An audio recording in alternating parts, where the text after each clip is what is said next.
What if the smallest thing you give actually reveals the most about your heart? What if value isn't measured by how much you offer, but by what it costs you? And what if what the world overlooks is exactly what God sees most clearly? In Mark 12, the 41-44, Jesus sits near the place where offerings are made at the temple. People are coming and going, each bringing what they have to give. Some are wealthy. They give large amounts.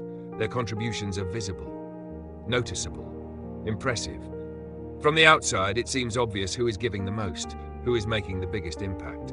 But Jesus is not watching the amounts. He is watching something deeper, the posture, the intention, the heart behind the action. Then a poor widow approaches. She is not surrounded by attention. She is not recognized. She does not carry anything impressive. She quietly places 2 small coins into the offering. Coins of very little monetary value, almost insignificant compared to what others have given.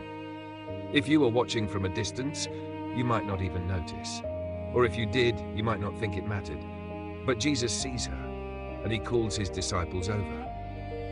This moment is important, because out of everything happening, this is what he chooses to highlight. Truly I tell you, he says, this poor widow has put more into the treasury than all the others. At first, this doesn't make sense. How can 2 small coins be more than large sums? How can something so small outweigh something so great? But Jesus explains, they all gave out of their wealth, but she, out of her poverty, put in everything, all she had to live on. And just like that, the definition of giving changes. It is no longer about quantity. It is about sacrifice. It is about proportion. It is about what remains after the giving. The wealthy gave from abundance. They gave what they could afford to lose. Their lives continued unchanged. Their security remained intact. But the widow gave from her need. She did not give what was extra. She gave what was essential, everything she had. And that is what made it greater. Not the amount, but the cost. This moment challenges something deeply ingrained in how we measure value, because we often equate bigger with better, more with greater, visible with important. But Jesus shifts that perspective. He shows that true value is not always visible. That significance is not always measurable in obvious ways, and that what seems small can carry the greatest meaning. The widow's offering was not impressive by human standards, but it was complete. It was total. It was an expression of trust. Because giving everything requires something beyond generosity. It requires faith. It requires letting go of control. It requires believing that what you release is not lost, that it has purpose, that it matters. And this is where the message becomes personal, because we all give in different ways. Time, energy, resources, attention, effort, and often we measure our giving by what we part with. But this passage invites a deeper question. What does it cost you? Because giving from excess is different from giving with intention.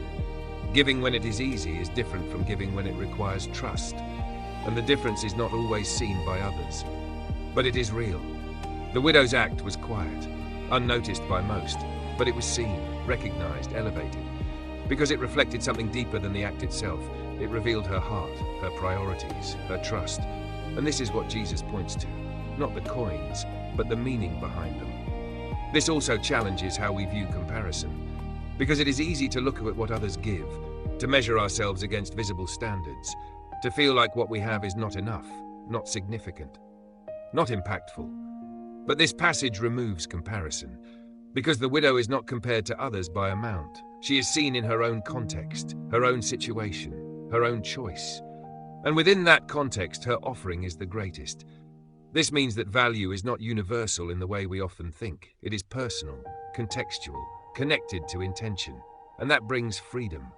Freedom from needing to match others. Freedom from needing to prove something. Freedom to give authentically, from where you are, with what you have, in a way that is real. The widow did not wait until she had more. She did not hold back until it was comfortable. She gave in the moment, with what she had. And that is where significance is found, not in waiting for the perfect condition, but in responding in the present. This does not mean that giving everything is always required in the same way, but it reveals a principle, that what matters is not the size of the gift, but the sincerity of the giver, and that sincerity is reflected in sacrifice, in trust, in willingness. This passage also highlights something about visibility. Because the widow's offering would not have stood out in a public sense. It would not have drawn attention, it would not have been celebrated. But it was seen by the one who mattered. And this is important, because it reminds us that not all meaningful actions are recognized. Not all significant choices are acknowledged, but that does not reduce their value. Because value is not dependent on recognition. It is grounded in truth, in intention, in purpose. And this shifts how we think about impact. Because impact is not always immediate, not always visible, not always measurable, but it is real. And sometimes the most impactful actions are the ones that seem the smallest. The quiet choices, the unseen sacrifices, the consistent efforts. And this invites us to reconsider what we value, what we notice, what we prioritize. Because if we only look for what stands out, we may miss what matters most. Jesus did not highlight the largest gift. He highlighted the most meaningful one. And that redefines everything. It invites us to look deeper, to see beyond surface, to recognize substance over appearance, and to align our actions with that understanding. The widow gave everything she had to live on. This is not just about generosity, it is about trust. Trust that her life was not dependent on what she held, but on something greater. And that is a level of faith that goes beyond comfort, beyond calculation, into surrender.